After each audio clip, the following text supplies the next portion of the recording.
Kyle Tucker.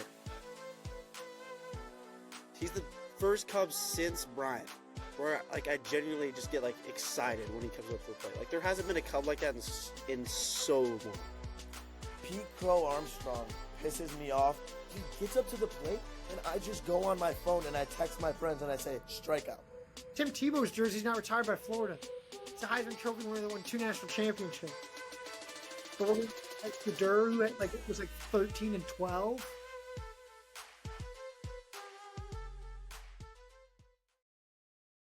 Welcome back. After a long 2 months hiatus, one episode getting lost in wherever. Arguably the best episode ever recorded, but it got lost. We're back. We're back, stronger than ever. That 2 months was not spent just wasted. Lots of brainstorming was going on with new ideas. Still no new equipment, but better Wi-Fi now, so yeah, huge. Should be fun. We're back. The Bears aren't. Bears are not. Bears aren't. Bears fall, obviously, Monday night. Caleb is... What do we think about Caleb? Let's just start there. I know me and Jerry talked about it earlier today, but yesterday was the first time that it popped into my head where I was like, maybe he's not the guy. And like, it's still early, but like, obviously I feel like I was sort of on like the pessimistic side of like, I didn't expect Caleb to go out there and light it up right away, but it's just the way, like even on the opening touchdown drive, like sure, like the throw to Rome was awesome, but like they got most of their yards from just Caleb scrambling and his like improvisation. Like none of it was like in rhythm, and he just like something about the way he stands in the pocket. It just doesn't look right. He doesn't look comfortable. He's so anxious. Like his feet are moving more than I've like ever like his feet moving. Like he turns and his feet are moving every way. Like good quarterbacks, they stand and they just survey. He does no surveying. And that's the issue is I feel like not enough people are talking about that. The second they got off the 15 scripted plays or whatever, 15, 20, it went to shit. And then how many times could they have just scored a field goal where the game would have been over and they would, you know what I mean? Then we'd be feeling incredible about Caleb. If he hits 3 throws, the throw to Komet that was on the out route, even the one to DJ, and then maybe one other that he missed. And the one over the middle to DJ. Right, the fourth down. That was the worst one. Down, with 240, maybe another tutty, and then the Bears win, and you're like, that's the perfect start. He's not there yet, but he's getting there. He's building, but that didn't happen, and so you have to question it. I feel like what's more concerning to me than anything is because like I figured like out of the gate there's going to be some bumps. It's a new offense, it's a new coach, and the schedule's hard. But the mistakes that were being made were just the same mistakes that he made last year. Holding the ball too long, just inaccurate, just never really fine. I mean, he started 10 for 10, great, but then really, really struggled after that. Well, and also, I mean, he didn't throw a pick, great. I also feel like he never just rips it, bro. Like, and when he does rip it, he just, I don't know, sails. The accuracy stuff is what really concerns me. I mean, the penalties are bad. The offensive line was actually like not as bad as I thought in the moment. Caleb did escape a lot of sacks, which I thought that was something like if you want to play devil's advocate, he did that, but that also might just stem from him holding the ball too long also. Yeah, I mean, it was like probably the second drive where like every single pass play I just kept saying throw the ball. That's exactly what I was just going to say. Yeah. Even the checkdowns, I'm screaming, throw the ball. And I was there in the entire section that I was in, throw the ball. I just don't like it's not that I don't get it. Like I get holding onto the ball, he's not seeing it, but like you got to process in a different way. It's just the same issues he had last year. Johnson. And it's just this is not the processing that is going to be like I'm not going to lie. He's not even close to the processing level. The arm's obviously there. The processing is like multiple levels away. Like his processing. I'm just not going to give up yet because. Oh, I'm not giving up. Yeah, neither am I. 2 things because one, and we kind of said this on the first drive when I obviously like completely different because things were going well. Ben Johnson's going to ask Caleb to do the same things that Jared Goff did.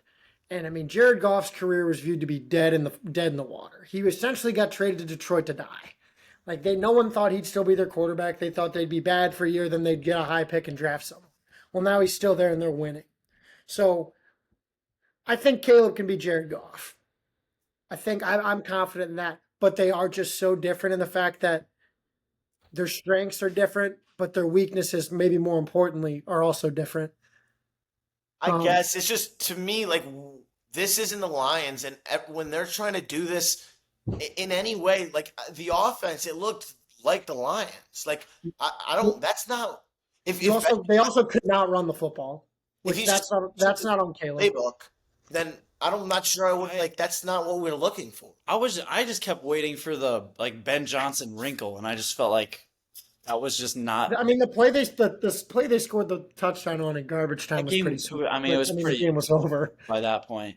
Yeah, and like, but, I mean, they could not run the football. But I don't even think like people on Twitter are like saying, "Oh, like, do we need to trade for running back?" I don't even think it's on Swift. If you think it's on Swift, you're looking at the completely wrong thing. It is not. I think because I agree. I think the running game, like, I don't think Swift fits exactly what Ben Johnson wants out of his like number one back because he's not a physical runner. He's just not. He did a couple times, but that's not why they couldn't get anything going. Well, and he said that this week Kyle Monunga is going to get more touches. But I also say in general, like, that's the solution though. A 7th round rookie, like, yeah. But I mean, might as well try. Like, it's a long season, and truthfully, they're not. As of right now, they're not going to be that good. But also, as much as Caleb Williams, you can put the blame on him. Like, I mean, obviously he didn't play well. He didn't make the greatest decisions in terms of time and wasn't very accurate. Rome Odunze, you have to have a good year this year. If he has anything less than 1,000 yards, then what are you doing? As much as it's Caleb, I'm not saying Rome had a horrible game, but Rome has to be a 1 this year. So it's not all going to be Caleb all year. Caleb didn't look good, but it's literally everyone. And that's what it comes down to. Every time the Bears lose, it's like the way they lose. It's the amount of opportunities that they completely missed on, and just the way they did it in the terms that so, like, how many people could you pick out and say had a good game? You could say the D-line had a pretty good game. I think you can't. I feel like the defense as a whole had a pretty good game up until the fourth quarter. Well, even in the fourth quarter, this is like, it's like, we know this as Bears fans so well. When you have a good defense, they start to flaw once the defense gets sent out so many times, since it's just 3 and out, 3 and out, 3 and out. That's when the defense starts to struggle. Even if you have the best defense in the world, they're going to struggle if they're out there the entire game. Go ahead. Gene's got something. I just want to say, one, as far as like Caleb Williams, he made that was his 18th start and his technically 3rd head coach because they had like an interim one. So there's a lot of things he needs to fix. Like I saw a study, like 3.2 seconds to throw the ball, and like the NFL average in week 1 was 2.8. So obviously that's a problem. But at the same time, like for Ben Johnson, being a coordinator and a head coach, like, yes, he's calling the offense. There's a lot of like little nuances that he's doing for the first time. So like, I'm a Packers fan, and I watched the game with him. If I'm a Bears fan, I'm not worried about Caleb. I'm not worried about Ben Johnson. Like, obviously, you'd like to see a little things go better, especially on, like, getting JJ in his first start at home. That's one you probably want to get. But at the same time, like, I wouldn't be worried. Like, they're all doing it for the first time in week 1. I think you can have positives. Yes. I think there's some sort. The biggest part, or also, I'm still optimistic. I don't think you can truly ring all these alarm bells. Give it to like week 4 or 5, because I think one of the biggest positives is Ben Johnson in his presser afterwards. Like, he was like, I don't think I called a very good game. I should have done this better, which I think is different. He played not to lose, especially from Eberflus would always just try to find like inane ways to justify whatever dumb fuck thing he did, and Ben Johnson didn't do that, which I think matters. Well, and to me, here's the other thing, and like as a Packers fan, that logic, and as maybe like 30 NFL teams, that logic makes sense where Caleb's new head coach. You don't have time in Chicago when you failed so many times over and over. Ben Johnson, they say it takes his offense so long to learn. you don't have time to learn. If he's not effective soon, then every single red siren goes off, and you're like, well, maybe you weren't right. I don't think it's just different in Chicago because it's how many times we've been burnt by giving time, and how many times we need to see results as like. Yeah, I think you could be worried, but I don't think now's the time to panic. Well, if that I makes think- sense. I'm with that. Worry, don't panic. I think But it's just and like the biggest thing to us is before the like a week out when I made like all my week 1 picks, I picked the Bears to win this game. Well, then when you told me that if you told me TJ, like then when I found out TJ Edwards is going to be out, Jalen Johnson was going to be out, Kyler Gordon was going to be out, arguably maybe your 3 best defensive players, maybe 3 of your top 5 for sure. yeah, that's what I said. I didn't But think it has they'd win. nothing to do with But that. what's disappointing is not. I mean, obviously the loss is disappointing, but really it's the way they lost. Just because we've seen that same movie so many times in our lives as Bears fans, but especially the last couple years. Yeah, And I guess what I said to him, like when the Bears missed that field goal, they were still up 17-6. I said, yeah, I was like, I said they're gonna lose this game, and he said, no, they're not. I said, watch, and they did. Granted, I thought they looked like, for the most part, I thought the Bears looked better as a team than a lot of what they showed. Like, especially looking at like week 1 of last season, like the defense was great, but you were also playing the Titans, who weren't worth anything. Like, I thought the Bears all together with the rookie head coach, second-year quarterback, looked significantly better than they did last year. Yeah. yeah, With but, her, like, on defense, too. Like, you were missing your 3 best defensive players. Like think how bad like- week 1, and I get it's Caleb's in year 2, and you think you have a better coach, but then I mean it's Ben Johnson's first game as head coach, and they didn't look great offensively by no means. They looked better week 1 this year offensively than they did last year, which I mean is not hard to do. It's not. yeah. But like back to what like Gene was saying before about like I get it's like I was on the train of I don't think Caleb's gonna look that good right away, but it wasn't. I didn't think it was gonna be he didn't look good because of like why he didn't look good. If that Because of the makes same issues that Yeah. he's got. I thought it would just be like it's just gonna take time, a lot of pre-snap stuff, and like maybe I like think it was I blame the terrible choice of undershirt. oh my god, dude, I loved it. no, I thought it looked so. Oh. dumb. That was the shirt he So wore dumb. pregame, and he Yeah. just threw his Yeah, pads just up. threw his shit on like. I actually kind of like that. But shoot, it's just I've But never also, seen. for me, I play college quarterback. I've never seen a quarterback look like panicked with no pressure. yes, Like he'd be in the pocket with nobody around him, and for whatever reason, it still looked like he was late. His feet were like he was terrible. From the jump, it looked like from the Yes, first like yes. 2 throws he had to the checkdowns, it was like someone just looked off. Like sure, like Yeah. after they scored, I was like, "Fuck yeah, Ben Johnson era, let's go." But then like while I was watching that first drive, like just the way he was, I mean, it just didn't look right. yeah. Well, tell me if I'm wrong too, because I could be an idiot on this. But in the way, and I hate to bring up comparisons because he's not anyone who's been in the past, and Ben Johnson's not a past Bears coach. Nagy.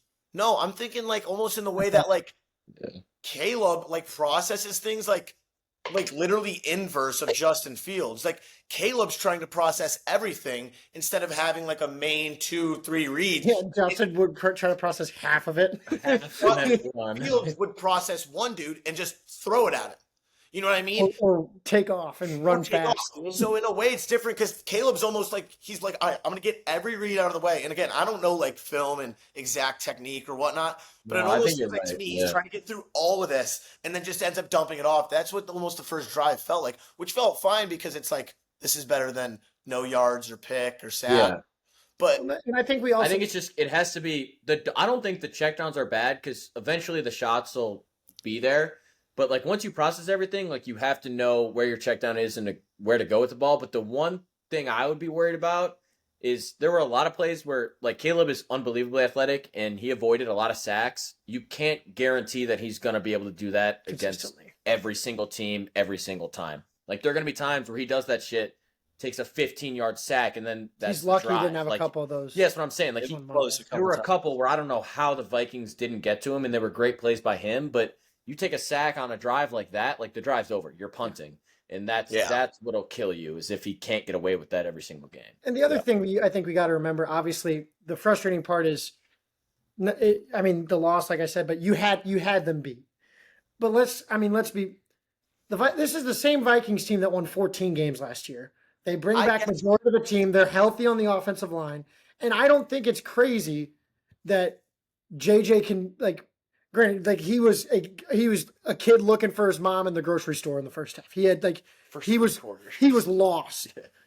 But I don't think it's crazy that JJ can have a Sam Darnold-esque year, and Kevin O'Connell's that good of a coach. They have maybe one of, if not the best defensive coordinators in the league. You bring back most of your guys on defense. Your offensive line is healthy now. You bring in another back. I think the Vikings are really good too, and I think that's important to remember. I agree. They are good. It's just, again, the way you lost, and it sounds like you had him beat. You had him beat, and I didn't me and Gene did our season predictions for all the teams, and I had the Bears. I had the Bears 7-10. I didn't think they were going to be a playoff. I thought they were 7-10 to 9-8, somewhere in that range. But what's frustrating is if you want to maybe be in playoff contention or at least be in the hunt late in the year and playing truly meaningful football games in December, you got to put teams away when you got them beat, especially at home. At home. Do you want to talk about Ben Johnson end of the game?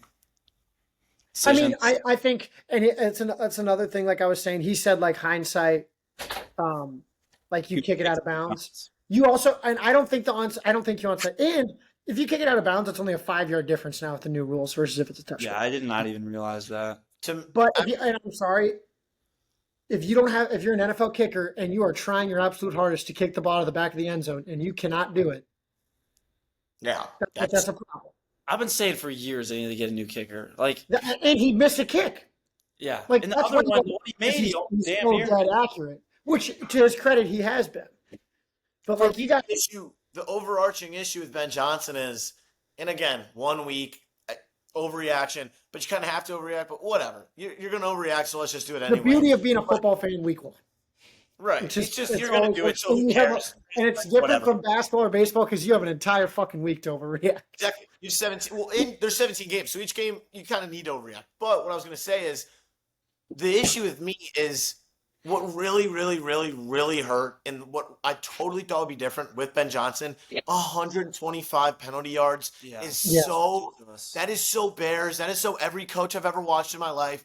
That is so not what he's been saying, because Darnell Wright had 2 false starts and a hold. But even then, pre-snap penalties for what really pissed me off, because then you're it felt like, especially at the end of the game, the Bears are always in 2nd and 5, and it's been like that as you're in 2nd and 15, 2nd and 12. The Vikings are in 2nd and 4, 2nd and 3 every time. Right. And the issue is this game. I thought some of them were bad calls, but you can't have that many pre-snap penalties. The hold was bad. But there's 2 bad PIs, but shit.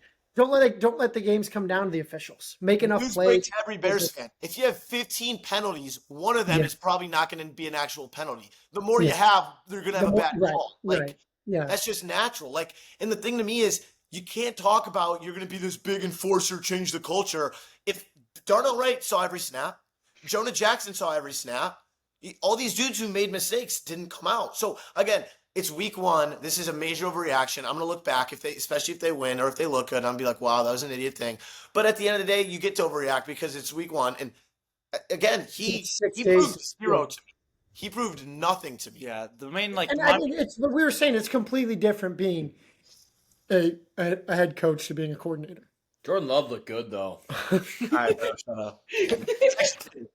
I think defense looked good. All right, let's go around and we'll say, I'm gonna do kind of like a double edged with mine, but let's at least me, Lucas, and Jerry. I guess you can do it too. Yeah. One guy you were impressed and encouraged by their performance. All right, do we also do someone different so it's fun? Sure. Yeah. All right, I'll go last. You go. I go a few ways with this. I don't even know if I'm gonna pronounce his name right. You go Dio? Dio Otabengo. Is that how you say it? Otabengo or something like that. Because he was getting ripped on, saying he was not good at all. He looked good. He played well. I'm going to say another one too. No. Because if your guy doesn't get said, then you can. Okay. It's Gervon Dexter. Yeah. Another guy, Gervon Dexter, I thought also looked good. All right, let me go now because I think Kalen might steal mine. Okay. I think Tooney was good, but I think I saw a bad miss on Dahlman. The only lineman that I heard nothing about was the one that we've been worrying about for 6 months. Yeah. Braxton Jones. I mean, I get that they gave him help often, but those Viking edges are no joke. And I didn't see Braxton Jones maybe once or twice. He was kind of in Caleb's lap, but he held up, and that's all you can ask, especially with a guy that you're freaking out that he's this big issue. Yeah. Braxton Jones, that's my vote. Didn't have any penalties, which has been a big issue for him in the past. Right. And so Darnell Wright at the penalties, and I get as an offensive line. I mean, the left side was good. Tooney and Jones I was were saying good. it all game. The right side was, I mean, Drew Dahlman didn't have a good game. No. Jonah Jackson had a horrible game. Yeah, I He don't was like the know. lowest graded I had offensive one lineman. good game. Both of them. I mean, Jonah Jackson's my new least favorite player by far, and it's not even close. And he just looks dumb. Something about him, I don't know. Like, there was one I don't dude like him. that stood out. Yeah, I got a couple. I got one Yeah. that really stood out. Go ahead. Well, one dude, like the one dude that kind of blew me away on the tape was JJ McCarthy. No, I'm kidding. I would say Devin Duvernay. I thought like special teams, like he was honestly one of the best Bears players out there. Like every single return, it felt like something electric happened. That He's is a true. good, make I thought plays, Almost dropped a few parts. It's okay. He was but good. he didn't. But he didn't. You know, He didn't tackle them either. Like it was kickoff returns too, right? Well, And punts. Luther had a long return and a half, but that was Yeah, but like pretty other than good. that, I Yeah. thought he was every time he touched the ball, he was making something happen. Which even if it's 10 yards, it's a big difference. Yeah. So I that wasn't Duvernay with the long return. No, it was Luther, but it was Yeah, right before that. yeah. I was gonna say Duvernay just because like it feels like it's been, especially with like the whole Velus Jones experiment, it feels like it's been a while since the Bears have had a guy that can really flip the script in the return game. Probably since Tariq Cohen. Just catch punts consistently. Don't forget about Patterson. Yeah, that's true. he was Yeah, but I'm just Patterson. Yeah, true. That's true. But I thought, especially not knowing if he was going to play or not, I thought Noah Sewell played really, really well. Yeah, I agree. He's tough, like Looked he's good. he struggles in coverage a little bit, but I thought he played well, and I thought Tyreek Stevenson played pretty well too. Like he had that really, Good point. Again, him he and had Brad that really nice play on third down against Thielen. Yes, I think. against That was Thielen, a hell of was a huge play. It'll be and, interesting. and Stevenson, like the whole Hail Mary thing happened. He had a really good rookie year, He had and then there was kind of like those issues last year. But Absolutely. I think For me, he's a guy he's a player. I mean, I think it's going to be really interesting next week. I don't know. Jalen Johnson, I know, was a full participant in practice today. what I'm hearing is Johnson will probably be back, and so will Edwards. It'll be if all three of them Stop. how the defense looks. But I also want to do one other thing. I want to know the most overrated player on the Bears because I think it's obvious. I think there is one clear and obvious answer. Like his perception to the fans I can't. compared to I got one, but I don't want to say it first. it's fucking Tory Taylor. Like Oh my god, yeah. he was terrible. it's Tory Taylor, bro. Like you draft him in the fourth round, and he kicks bomb. There's no hang time under any of them. No, all of his Cover- punts were line drives, and there was like on the watching TV, there was a good like 2 or 3 seconds where you like didn't see a Bears player in the screen. Yeah, His like return. he's not good. Yeah. And then the other one who was the other one I just had it in my head. I mean, there's a few. And Montez Sweat. He's been invisible. He's He made the literally one play where he invisible. batted the pass, but that was the only time I feel like that was the only time he had his name called all night. Yeah. Yeah, He's got to be a dude, I'm and he's so not right now. with him. I'm And he didn't play well last year. no, not at all. But final That's probably remarks. the real answer, but like I think Bears fans are starting to get fed up with him. For whatever reason, people think Tory Taylor's awesome. Yeah, Like Tremaine Edmonds, I thought, also had a really good game. he's a freak, dude. he better have a good game. Better. He's 6'5". 20 million he's- year. Well, Yeah. you know what cures everything? Winning. Winning. Winning. So you win this week, and everything we said matters I think zero. this week is going to be rough. In Detroit. And if they win and Caleb looks good, it's so funny because after the game, I think we were texting. I was texting some of my other buddies, talking to my sister even, and we're just saying how, this is over. And then by the end of the car ride from Soldier Field to my house, I'm like entering my neighborhood. I'm like, they beat the Lions. 'Cause then you got the Cowboys. and Raiders, bye. Raiders, bye. 3-1 into the bye. Football. 3-1 into the bye. No. Then don't you guys like? There's a stretch where you guys are playing like The Cowboys, Ravens. Ravens, and Packers twice. Like there's a brutal like 7 Well, week the stretch. schedule is It's brutal. rough. It They is play rough. I mean, they're probably in the best division in football. They also play the Ravens and the We're going to be the Eagles. healthiest team in football by then, so we're going That's to win true. all those games.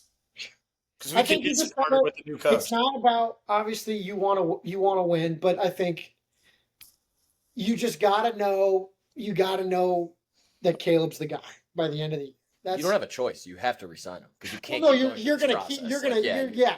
you- He's Caleb will be the week 1 starter next year, but I think if you could win 6 or 7 games, no joke there, but if you know he's the guy and like he has proven that, I don't know that in the organization you view that as a success, but I think as a fan I would be like, if I know Caleb's our guy, we got the guy, I'm good. Yeah. But We'll see. It's a long season. Beat the Lions and everything's forgiven. That's pretty losers much will it. find ways to lose and winners will find ways to win, and right now the Bears are still losers. And I mean I that's agree. what it is. I agree. So, All right. just a Cut quick one today. Well, are we going to do more tomorrow? We can. I mean, obviously, you can cut this. I was thinking we could talk a little about something else like 15, 20 minutes tomorrow if you wanted to. Yeah, we can. Or we can just upload a short one and then do another one like later this week. Maybe we could do one like Sunday night. Either or. And Yeah. then hopefully, are we gonna try to do a Bears recap every week? I'm down. We can. I think that's We good. just like something like this. Yeah, I was saying we should just if Jerry's not at the game and we're all available, I say we just do it like right after the game. Yeah. I'd do that. Radio style? Yeah. All right. Yeah. All right. Yep. Sweet. Could be the end of the episode. If so, See you next week. We're back. Bears. Bears. Bear down.